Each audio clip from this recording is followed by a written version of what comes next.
Hey guys, welcome back to our channel. So आज की video में हम दो चीज़ें डिस्कस करेंगे कि आपको आरआरबी के एग्ज़ाम का एप्लीकेशन फ़िल करते समय किन किन चीज़ों का ध्यान रखना है और सेकेंडली आपको किस स्टेट से अप्लाई करना चाहिए। ठीक है, सबसे पहले आपको एप्लीकेशन फॉर्म करेक्ट फिल करना है। बिल्कुल उसमें जो जो डिटेल पूछी गई है वो करेक्टली फिल करना है। उसमें मेजरली आपको किन चीज़ों पे ध्यान रखना है वो मैं आपको बताता हूँ। जैसे फर्स्टली होता है कास्ट।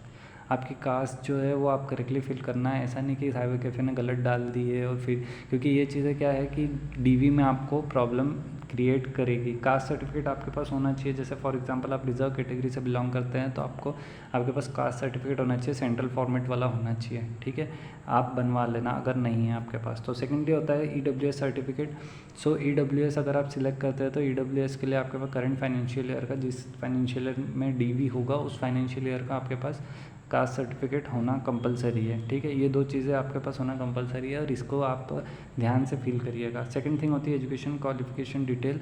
तो आपको इसमें जैसे आप फॉर एग्जांपल बीए हैं तो आपको ऐसा नहीं कि बीई डाल दिया, बीई है तो आप बीए डाल दें। साइबर कैफ़े से के सामने डलवाते हैं आप, अगर आप साइबर कैफ़े से फॉर्म फिल करवाते हैं तो आपको ये चीज़ का ध्यान रखना पड़ेगा कि वो क्या डाल रहा है, ऐसा नहीं कि वो गलत डाल दे। ठीक है, सेकंड एजुकेशन में आती है कि ग्रेजुएशन की जो डेट ऑफ पासिंग होती है वो आप करेक्टली डालें। ऐसा नहीं कि आपने साल्स ईयर्स का डिफरेंस कर दिया। जैसे 2015 में आप ग्रेजुएट हुए तो आपने 2014 डाल दिया या 13 डाल दिया या कुछ भी डाल दिया। ठीक है, और इवन डेट तक आप सही डालना। आपकी ग्रेजुएशन की मार्कशीट में आपकी डेट लिखी हुई आती है। सो आप एक बार ज़रूर चेक करके डालना आपकी ग्रेजुएशन के पासिंग की डेट। इवन 10-12 की अगर डालते हैं तो वो भी आप करेक्टली डालना। नेक्स्ट थिंग आती है परसेंटेज। परसेंटेज में आप ज़्यादा डिफरेंस में परसेंटेज मत डालना। जैसे आपके 74 है तो आप 72 डाल रहे हैं या इधर 77 डाल रहे हैं, तो ऐसा कभी मत करना। पॉइंट्स में डिफरेंस चल जाएगा बट ज़्यादा डिफरेंस नहीं होना चाहिए एजुकेशन क्वालिफिकेशन में। इसके अलावा आप आपकी जो अदर प्रोफेशनल डिग्रीज है आप वो भी लिख सकते हैं और इसका बेनिफिट आगे चलकर हो सकता है कि आपको मिले। ठीक है, at the time of degree आपको सारे डॉक्यूमेंट्स प्रोड्यूस करना पड़ेंगे, सारी मार्कशीट प्रोड्यूस करना पड़ेगी और डिग्री भी प्रोड्यूस करना पड़ेगी। अब प्रोविजनल डिग्री या मेन ओरिजिनल डिग्री लगती है तो प्रोविजनल डिग्री भी आपको सफिशिएंट है प्रोड्यूस करने के लिए। इसके अलावा बात आती है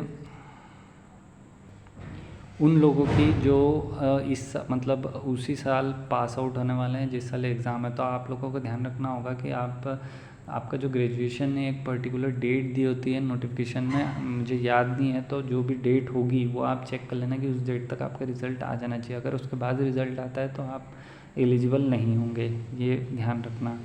नेक्स्ट थिंग होती है डिक्लेरेशन जो होता है अपना, वो आपको मेक श्योर कि आप ब्लैक पेन से ही लिख रहे हैं। इवन साइन भी जो आप कर रहे हैं वो ब्लैक, जो आपको स्कैन करके अप्लाई करना पड़ता है, स्कैन करके अपलोड करना पड़ता है, वो ब्लैक पेन से ही करना है।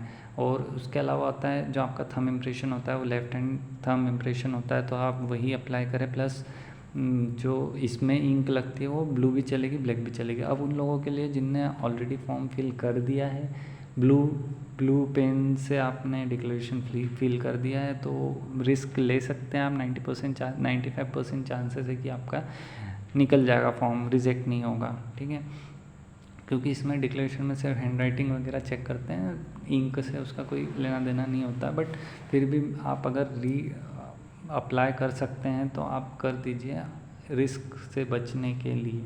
ठीक है, उसके बाद आती है एग्ज़ाम सेंटर। आप करेक्टली फिल करें, पास का सेंटर फिल करें। ऐसा नहीं करें कि दूर का सेंटर फिल कर दिया, क्योंकि फिर आने जाने में ट्रांसपोर्टेशन के कारण आपका एग्ज़ाम बिगड़ सकता है, आप प्रॉपर आपकी नींद ना हो या ऐसा कुछ हो सकता है। तो आप प्लीज़ मेक श्योर करें कि आपका एग्ज़ाम सेंटर आप पास का ही डालें। उसके बाद आता है प्रेफरेंस ऑफ बैंक्स। तो आरआरबी में क्या होता है कि कुछ स्टेट्स में 2 या 3 आरआरबीज होती है। ठीक है, तो आप प्रेफरेंस आपके एरिया के बैंक को ही देना सबसे पहले, ताकि आपका सिलेक्शन अगर होता है तो आपको आपके एरिया की बैंक के हिसाब, आपके प्रेफरेंस के हिसाब से ही बैंक मिलेगी।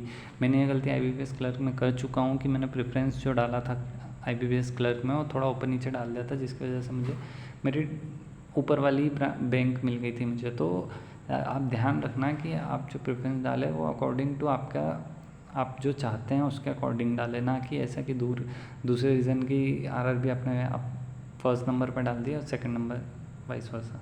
ठीक है, फिर उसके बाद बात आती है सेकंड पॉइंट की कि आपको किस स्टेट से फ़ील करना चाहिए। तो देखो ये चीज़ जो होती है वो अपने अपने प्रायोरिटी वाइज होती है कि आपको कौन से स्टेट से फ़ील करना है ना। अब जैसा सपोज़ कीजिए कि आपकी प्रायोरिटी आपकी फैमिली है ना, आपका स्टेट। अगर आपकी फैमिली आपकी प्रायोरिटी है और आप उन्हीं के पास रहना चाहते हैं, आप रिलोकेट नहीं कर सकते, तो आप बिल्कुल दूसरे स्टेट से फ़ील मत करना फॉर्म, क्योंकि आरआरबी में जो ट्रांसफ़र होते हैं वो बिल्कुल ज़ीरो लेवल पे होते हैं, ठीक है, नहीं ना के बराबर होते हैं, ठीक है।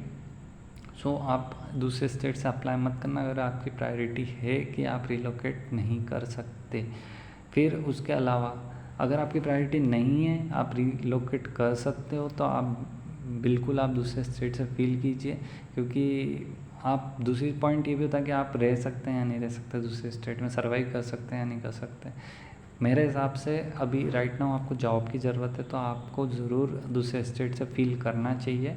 अगर सिर्फ यही एक मेन है फैमिली का कि अगर आप फैमिली के बगैर रह सकते हैं तो आप दूसरी जगह दूसरे स्टेट से फॉर्म फिल कर सकते हैं। आप कौन से स्टेट से फिल करना चाहिए, तो दो पार्ट में इंडिया, मतलब डिवाइड नहीं कहूँगा बट दो पार्ट में इंडिया है अपना, एक नॉर्थ इंडिया एक साउथ इंडिया, है ना। सो नॉर्थ इंडिया के जितने भी है, अगर मैं बाइफरकेट करूँ तो नॉर्थ इंडिया के जितने भी लोग हैं वो मैक्सिमम लोग एमपी और महाराष्ट्र से फील करेंगे, ठीक है। सो आप लोग ये ध्यान रखना, अगर आप एमपी और महाराष्ट्र से फील कर रहे हैं तो बहुत कंपटीशन वहाँ पे भी, ऐसा नहीं है कि बिल्कुल नहीं होगा, वहाँ पे भी आपका कंपटीशन तगड़ा होगा। तो आपको बस आपकी प्रिपरेशन जारी रखना है, और आप ऑब्वियसली आपके स्टेट में वैकेंसी कम है तो आपका चांसेस कम रहेंगे, तो आप दूसरे स्टेट से फिल कर सकते हैं। मैक्सिमम जो लोग हैं